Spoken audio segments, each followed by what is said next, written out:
is what I want. This is what I need. Hello, everybody, and welcome back to another episode of Hot Mess Podcast. I'm your host, Matilda Johnson, and once again, we are joined by producer Grace. Hi. What was with that? I don't know. Hi. It's just very interesting looking, like, I'm used to hearing your podcast voice. And but, then like, seeing me do it. yeah. How are you? I'm really good. How are you? Good. It's not like we haven't seen each other. In fact, we've seen each other more this week than we have probably any week. A lot has happened since we were last recording an episode together. Yeah, it's been really fun listening to all the episodes that have come out, and I don't have a favourite. I think both dates were different. Mm-hmm. Am I fully convinced you found the one? No. But that's exciting because we're only two in. So yeah. I don't want to reveal my cards too early. That is so fun. We're going to start votes this week for them. Great. I will probably find out who you vote for regardless because of that. Mm-hmm. And then later down the track, we can revisit and come back to it. Well, anyway, everyone wants to know, because last time we were on an episode together, it was the night before Taylor Swift tickets. And my heart rate just goes up.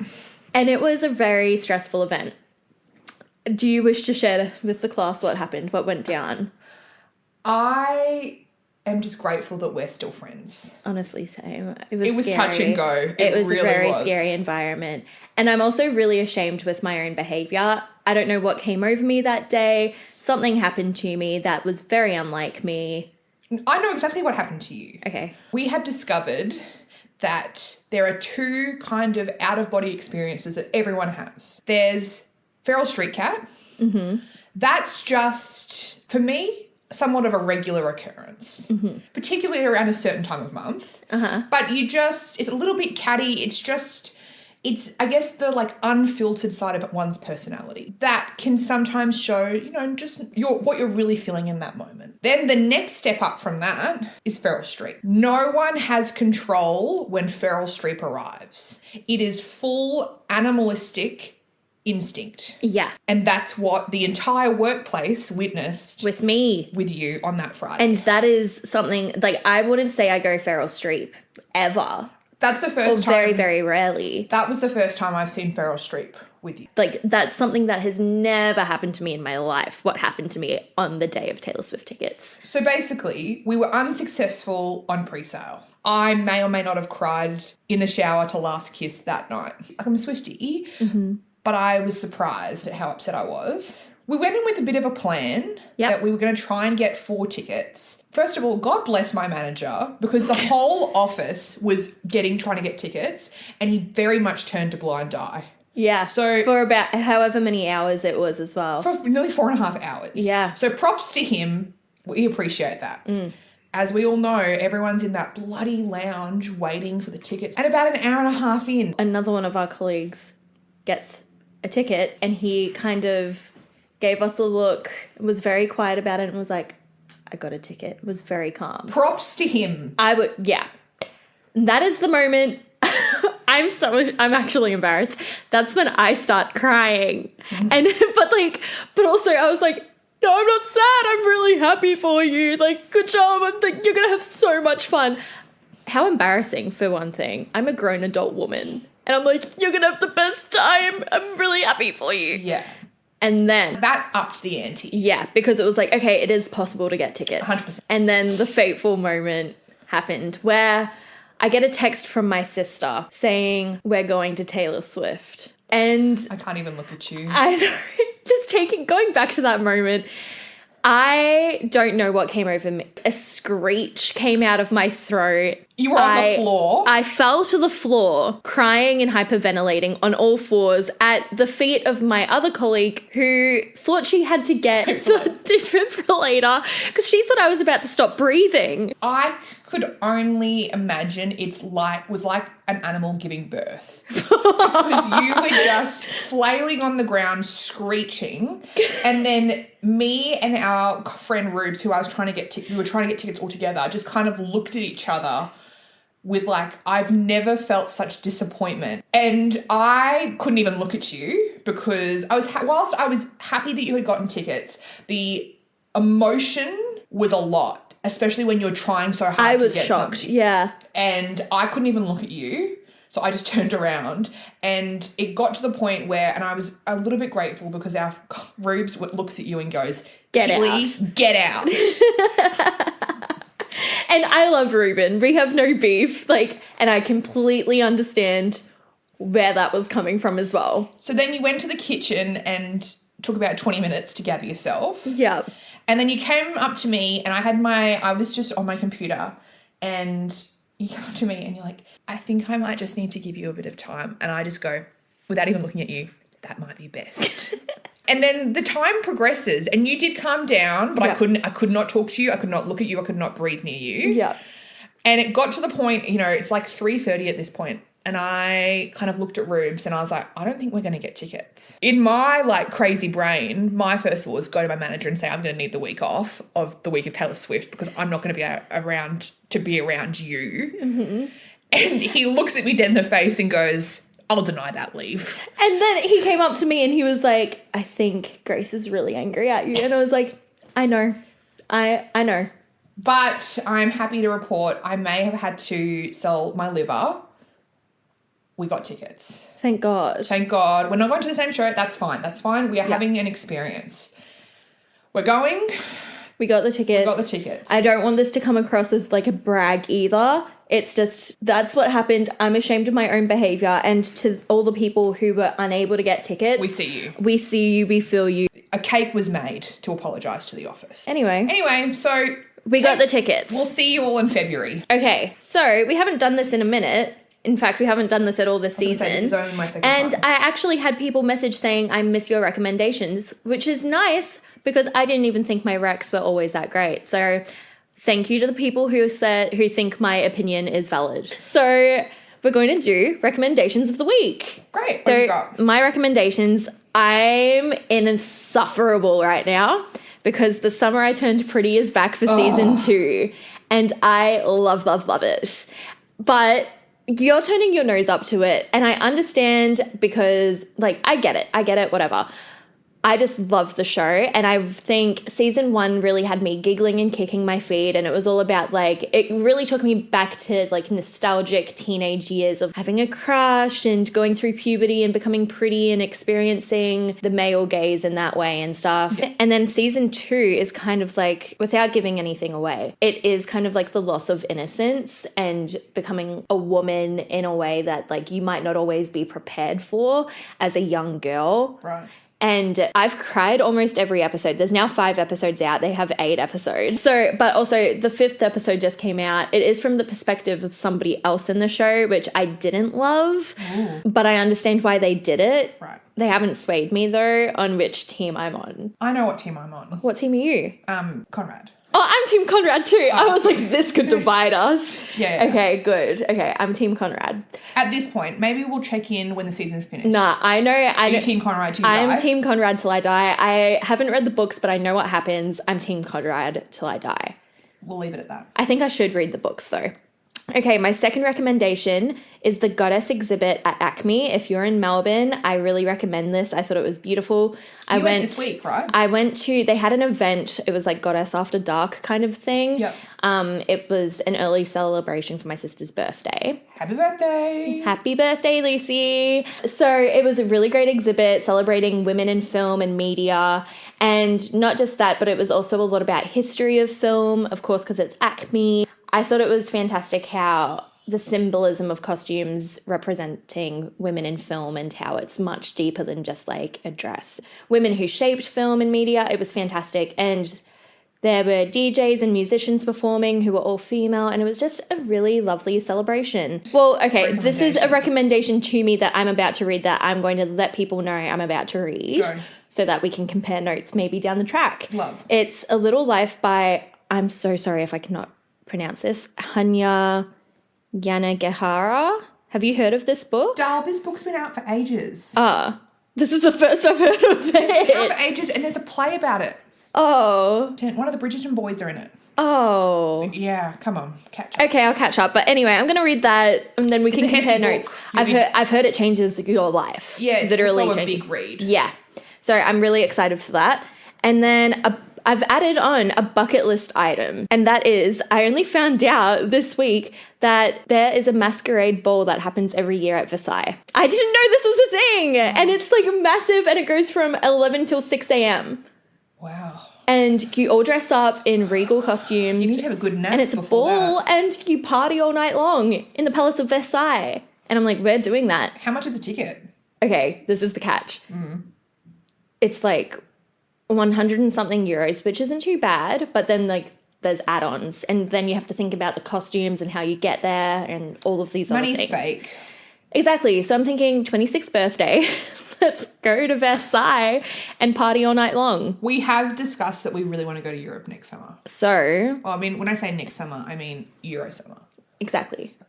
So I'm thinking Versailles. Who's keen? My birthday. Let us know. We'll book an entire trip around it. Great. Your turn. Mine are a little bit more thought-based. That's nice. But I've got 5. Okay. Okay, first one, dreaming. Oh. I've been dreaming a lot. You recommend having dreams? I definitely recommend it. It's been a really great time. You have had really good dreams, actually. I've had some really, really great dreams. I don't really want to go into it. Okay. You've been in them. I have, and I've enjoyed my parts of your dreams. I also have never had dreams so vivid. I had to tell you about the dream because you were in it. It took us from Thornbury to South Yarra to tell the entire story. In peak traffic. And it was a great dream, and I really hope it comes true. Same. For all parties involved. 100%. Yeah. But yeah, dreaming, if you can do it, do it. And if you can force yourself to dream, do that. I actually have a tip on how to dream. Oh, okay. So I've been going to bed early, but that means I wake up at like 3. And then I'll usually be awake for a little bit, and then I'll fall asleep. Between like 4 and 6 o'clock, that's when I dream. Okay. Because I think there's a whole science behind it. Because your body has done the resting, you don't get into such a deep sleep. And that's how, when you dream in that cycle of sleep, that's when you remember all your dreams. Okay, maybe I should start going to bed earlier just for dreaming. I'll pop a few melatonin before bed. Or just, listen to some Headspace. That's what I do. Oh yeah, that could be good too. Yeah. I probably need it. Okay, second is moisturising. Okay. Everyone should moisturise. Everyone should moisturise. We here in Melbourne are in the depths of winter, and I don't know about everyone else, but I feel like a dried prune. So I'm not even talking about face moisturising. I'm talking about whole body. Oh, yeah. So I have been doing this thing, which I saw on like Vogue or whatever, that as soon as you get out of the shower. Slug. I'm a slug every night. Yeah. I'm a slug. I slug with Vaseline at this point. I bought a massive thing of Vaseline, of Vaso, and I'm slugging. It actually has made such a difference. I have been obsessed with Olivia Dean's new album, Messy. Yes. I've been pretty much listening to it non-stop. She is a young female singer out of the UK. Good vibes, nothing too crazy, but just really have been liking this album of hers. Very on brand for us too. Messy. Messy, that's the name of the album. There's a song on there called Messy. Probably one of my favourite songs. The other one's Carmen. And you know it's good because Elton John gave her a shout out. So that's how you know. I love an event. So I've been really into the Women's World Cup. I'm a little nervous because Matildas are playing Canada tomorrow, and it's... If we're out, we're out. We're out. And that's a bit nervous for me, but that's okay. But yeah, I love an event. I also love supporting women. Yep. And I'm behind it. I'm really excited for it. Well, we've been sporty gals lately. I know. We went to the rugby last night, the Bledisloe Cup. That was fantastic. Yeah. And so, I'm definitely the type of person, I prefer to see a sporting event in person than on TV. Well, this is another thing that I love. The tickets to the FIFA Women's World Cup is impossible to get. Yeah. Which, hey, what does that tell you? Invest in women and people will come to watch. Exactly. So, and then my final thing, which is very apt because we've just come back from it, the Barbie. So we just went and saw the Barbie movie. What time did it start? I think we saw it was at 12:40. 50:40? Yeah. And we are now home recording. It is 4:10. For me, it was my first time seeing it. For Grace, it was your second time. And I feel like because you've seen it twice now, you've got very much more like in-depth thoughts about it. Whereas I feel like I'm just processing right now. 100%. And I think you'll probably process for a few days because that's what I did when I saw it last week. Now, we're not going to talk about plot because we don't have any spoilers. We don't want to spoil it for anyone. I think everyone should see it though, and I really do mean that. I think it's something for everybody.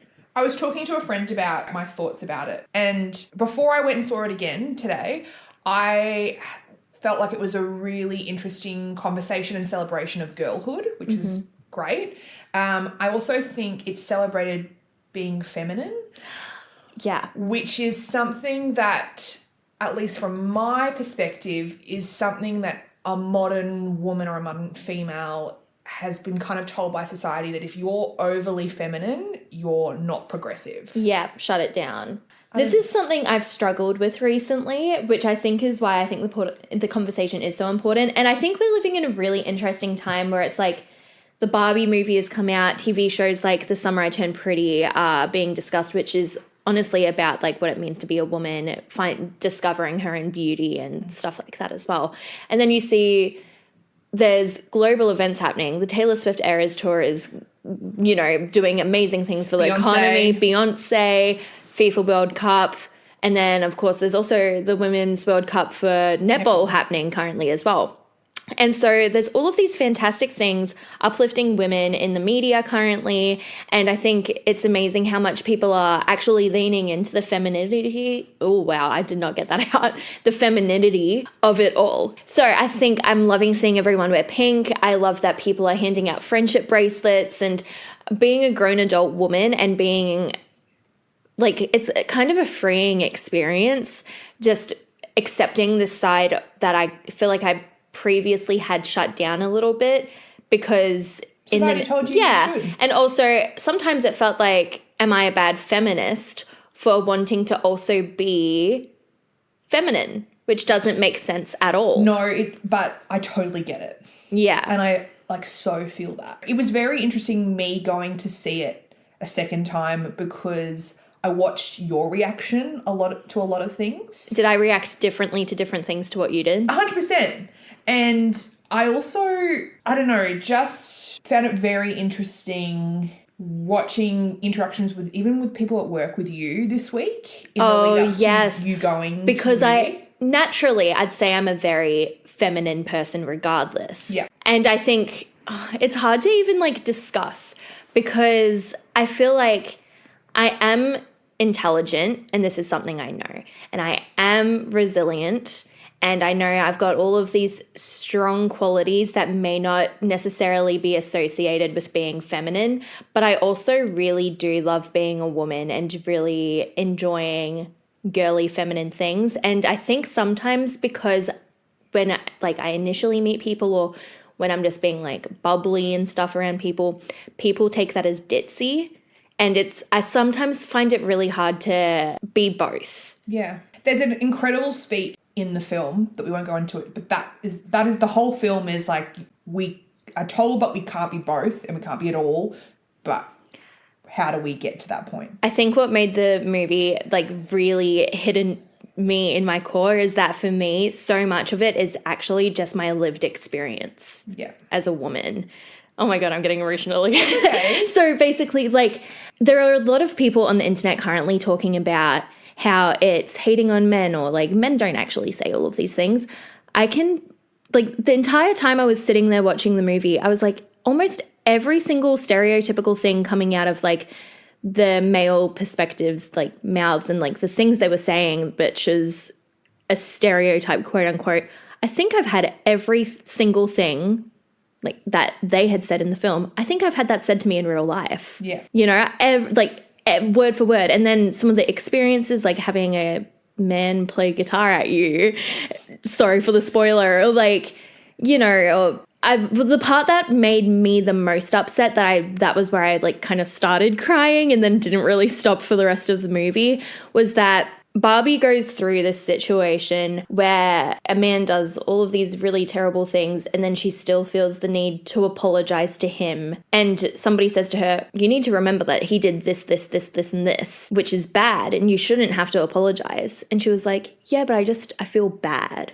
And that's the part that really got me because I feel like I'm always the first to apologize to a man, even when I know he's done me wrong. Or I'm the first to be like, I don't want to speak poorly of him when he's done me wrong. Yeah. We didn't speak a lot on the way home. No, I needed to like just shut down. But I think for me, the bit that kind of almost was like a bit of a knife in the heart was afterwards. So the film in its core is this incredible celebration of womanhood. And then we were getting out of the cinema and we were on the escalators on the way down, and there's just this guy who had clearly gone to see the movie with his partner behind us, like mansplaining the success of the director Greta Gerwig, and didn't even have the context or the care to, like, he mispronounced the name of her previous films and things like that. Yeah. And it was just like, I think it was a bit of a wake-up call, because it was like you're in this fantasy land watching the movie, and it's like you can laugh at some of the things in it, and it's just like it's sweet and it's melancholy and it's nostalgic, and it's also like very raw at the same time of this is the experience of being a woman. And then as soon as we left the cinema, it was like, oh, but this is reality.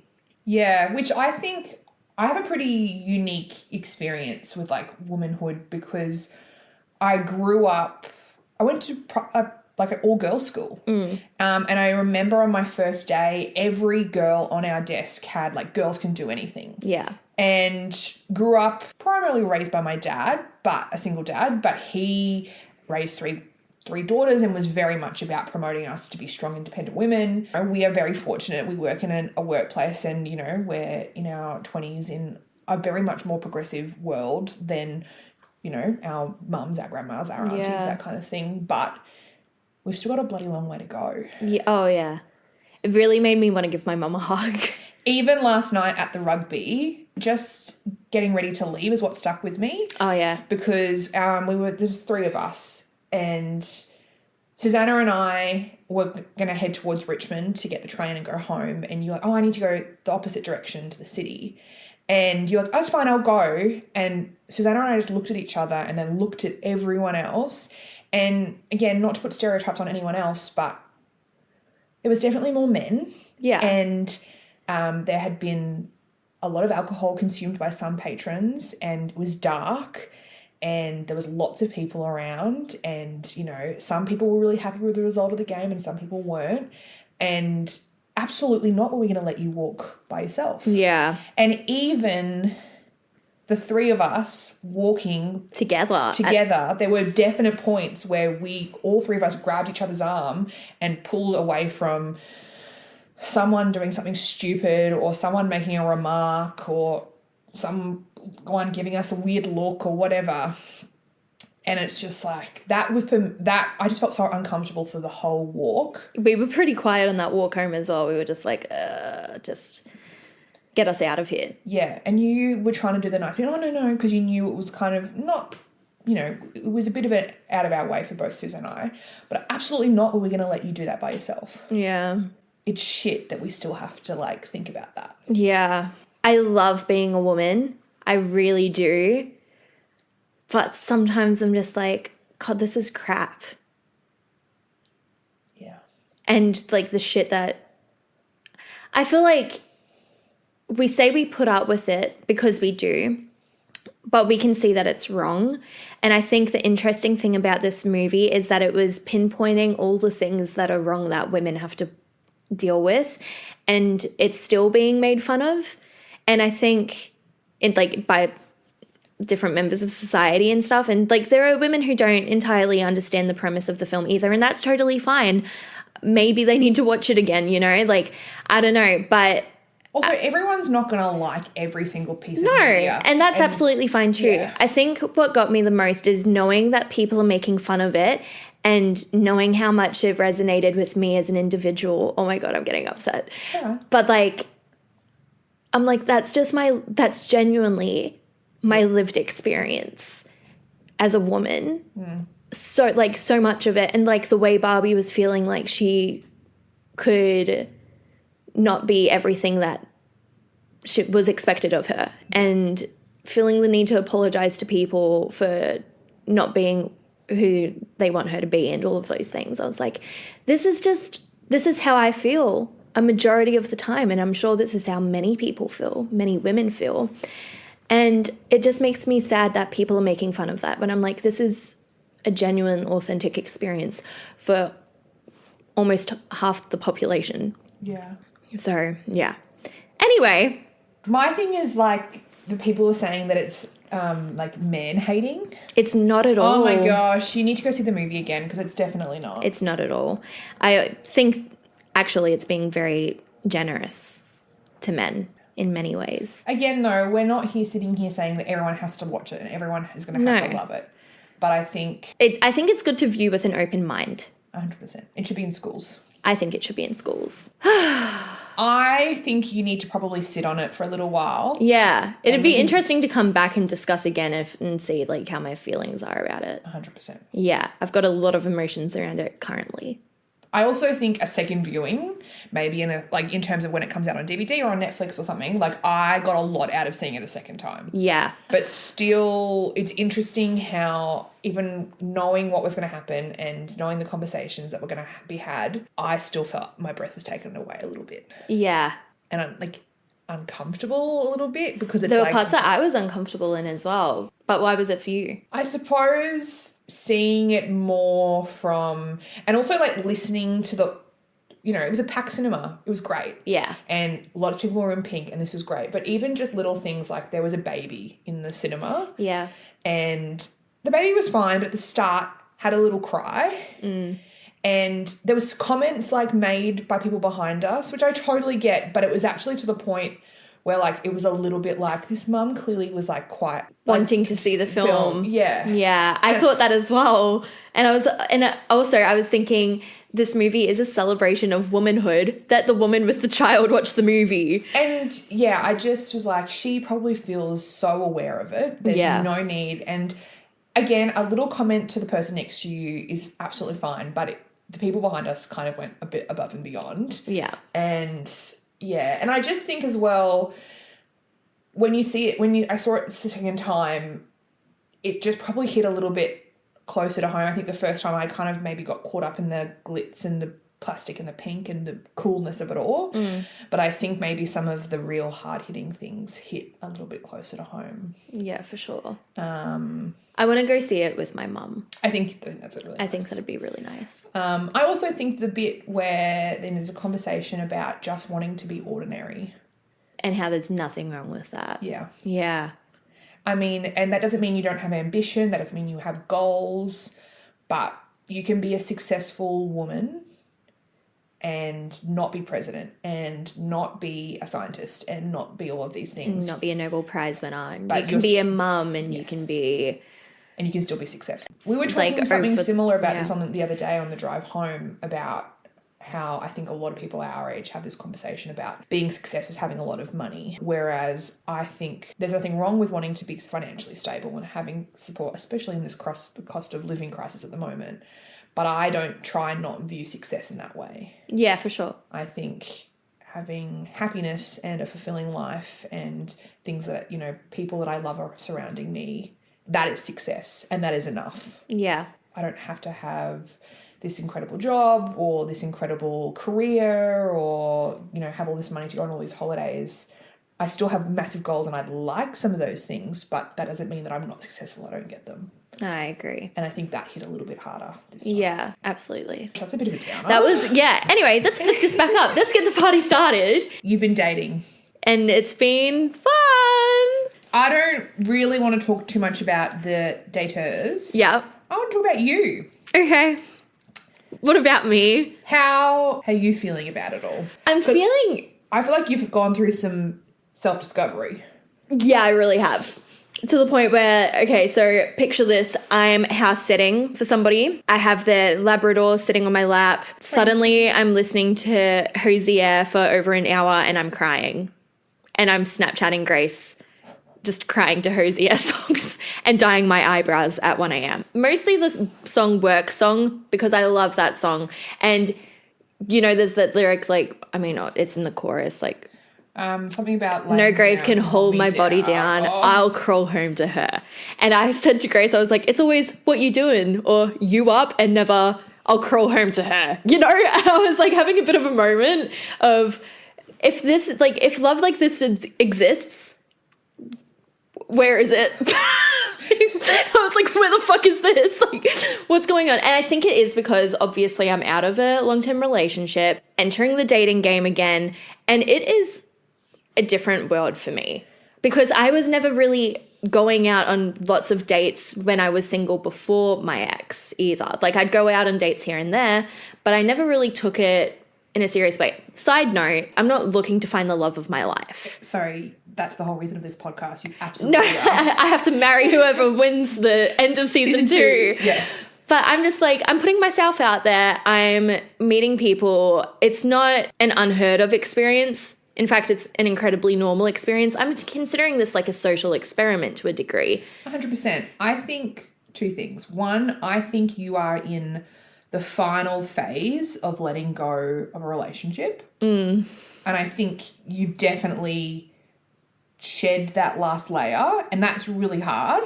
Yeah, I think that was like the hardest part of it all. And I think going on a few dates made you realize I've got to get rid of this last layer. Absolutely. And it also kind of made me realize all the conversations that I'm having with new people are also conversations that I may not have had previously. Right. And so it's like stuff that I'm considering now that I hadn't considered in my past experience and stuff like that. And then it's also bringing up like an entirely new wave of emotions of stuff about my previous dating history that I hadn't considered technically a bad thing. And now I'm looking back on it with fresh eyes and I'm like, as if I allowed or accepted so much. And now I'm kind of like, I've set a new standard of what I think I deserve, not just as a woman, but as a human being. And I'm kind of like, if my standards are too high, then whatever, because I don't think I can settle for anything else at this point. I 100% agree, and I think I got to witness your I Am Woman, Hear Me Roar moment a few weeks ago, and there was a situation that you really didn't feel comfortable about. Oh, yeah. I totally even forgot about this. You know, we like a giggle, you and I. We have a bit of banter, but I don't think I've ever been so proud as your friend. Oh, thanks. Because there was a situation that you hadn't felt right about. A man. We'll say that much. A man was making me very uncomfortable. And it got to a point that you said, you know what? You're not worth it. It ain't for me. Yeah. And yeah, I almost get a bit teary. Like, really? Yeah, just because there was a lot of different things and factors, and you just said, no, it's not right. It's not for me. And I'm going to not put myself in a position that I don't want to be in. That was it for me at the end of the day, because I also, it's not like I was emotionally attached to this person in a romantic way, but I realized like even on like a friendly basis, they were making me uncomfortable. And I was kind of like, why? And I also felt, again, me being a pathological people pleaser, I felt apologetic for that as well. I felt like, oh no, like they're just being themselves. I need to give them a chance and all of these things. And I was trying to make room for them in my life, and whilst disregarding my own feelings towards what was happening and what was being said to me and certain actions that were being made, that I was like, I cannot condone this. And I think that was kind of a big moment that kind of happened. And it's been very interesting.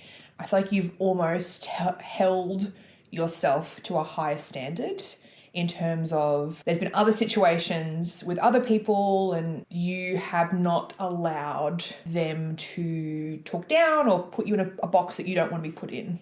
Very apt after just seeing the Barbie movie. I'm not being put in a box. Yeah. And I don't even know if you fully realise that you're doing that, but I think you're treating yourself more like a friend. And I think that is, as women, the most important thing we can do is Are you all right? No, I'm about to get emotional again. Yeah. Oh my gosh, we're supposed to keep the vibes up. No, but I and like they're not as full on as that first situation, but you have not let people walk all over you. Yeah.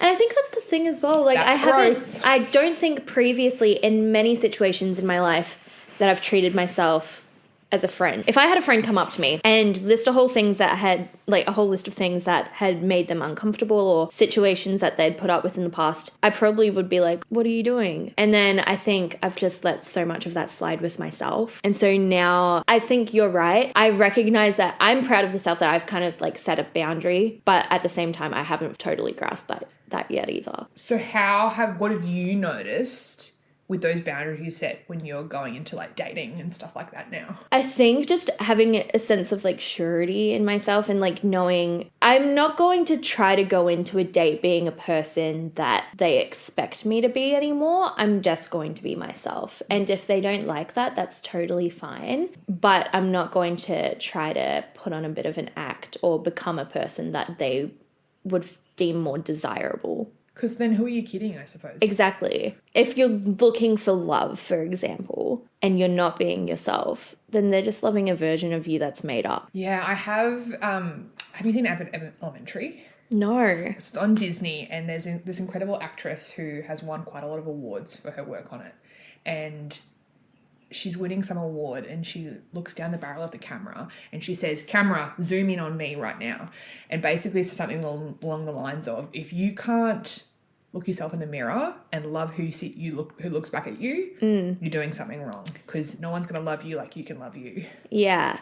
And I think at the end of the day, that's like a big deal for me, because I'm very open with my mental health and how in the past I have had an eating disorder and I haven't always taken care of myself in that aspect, or I've tried to change my appearance to make other people happy, to suit what they think is beautiful. And again, that's probably why Barbie made me as emotional as it did. And I'm at a point now where I'm like, if you're not going to like me for me, then you're not worth my time. And it's the same with romantic relationships. And I think it's also friendships and just growing in general. If my circle of people gets smaller, but it's more genuine, then I'm okay with that. And I think that's been a very big life lesson in the past month. I feel like that's just like a sigh of relief. I know, I literally just took a big breath out.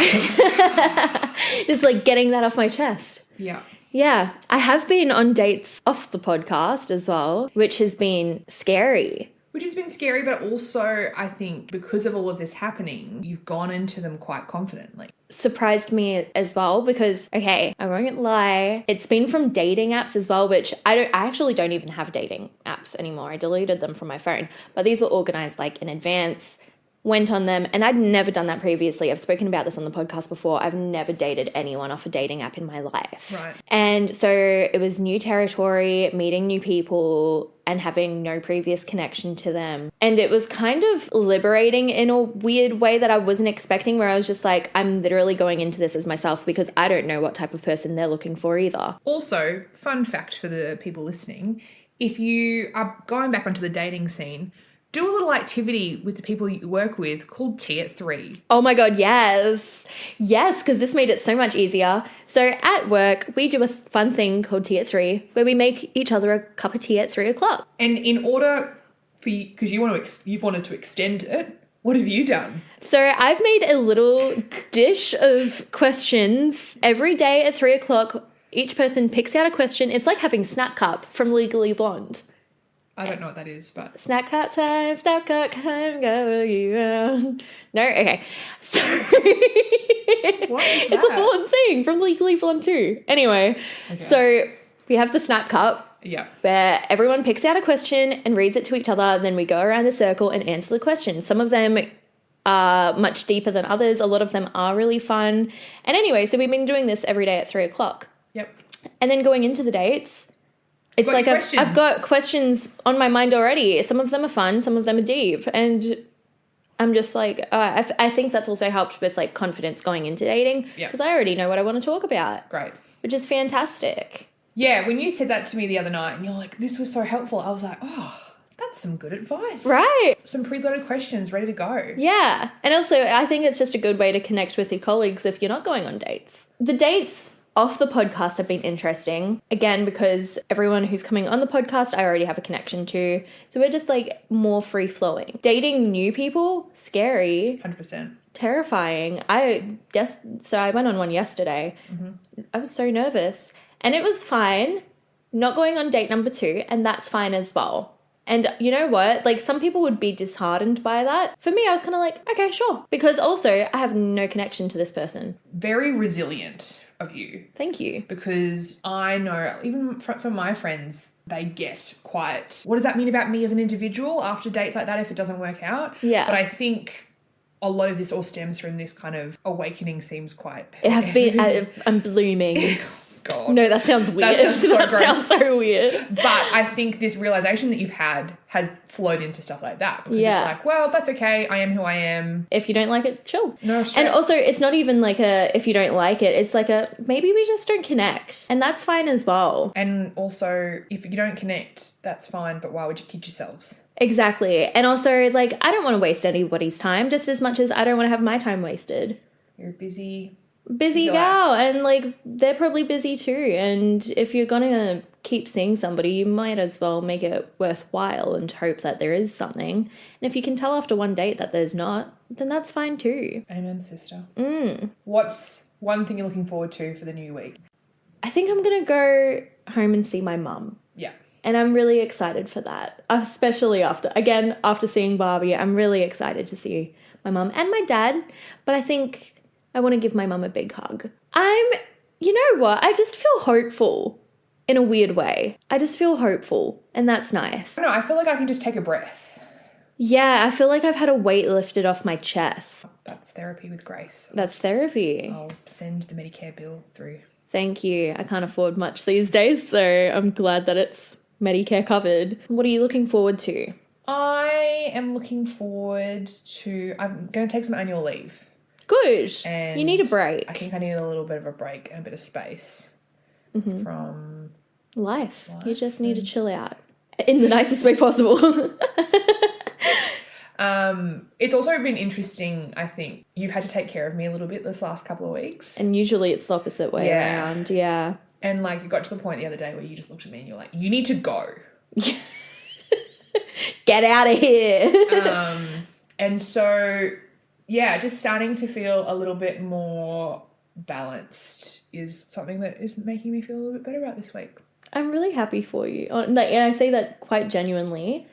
I'm glad that you've kind of come to this point where you're like, I'm going to take a break because I need it. Yeah. You know, because I don't think you're one to very much just take time for yourself. I'm feeling good. Are you feeling good? I'm feeling good. Thank you for having me on the potty. It's been a deeper episode, which is Yeah. kind of nice because, I mean, I feel- season 1 was deep. We've been pretty fun so far. I feel like I'm almost coming out of therapy after recording this. Hopefully you feel people listening feel the Hopefully same there's way. some interesting perspective in this. I mean, I think we're interesting, but that's open to interpretation. So, yeah. But I hope everyone else enjoyed it as well. Let us know what you thought of Barbie if you've seen it. Yeah. We're going to make some posts about it, so let us know. I mean, you've already made posts about it that's gone semi-viral and you hadn't even seen it yet. So Yeah, props what to can I you. say? What can I say? Finger on the I pulse, just Jar. get the Finger on pulse. algorithm. Anyway, thank you guys so much for listening and making it through this episode with us and going along for the journey of all our thoughts and emotions. You can follow us on Instagram and on TikTok at hotmess_podcast. We love you guys so much. And we'll see you next week for probably something a bit more fun. I would hope it's a date. So. Yeah, it's going to be a date. So I'm like, let's hope it's a bit more fun. And I'll see you in a month. Thanks, everyone. Bye.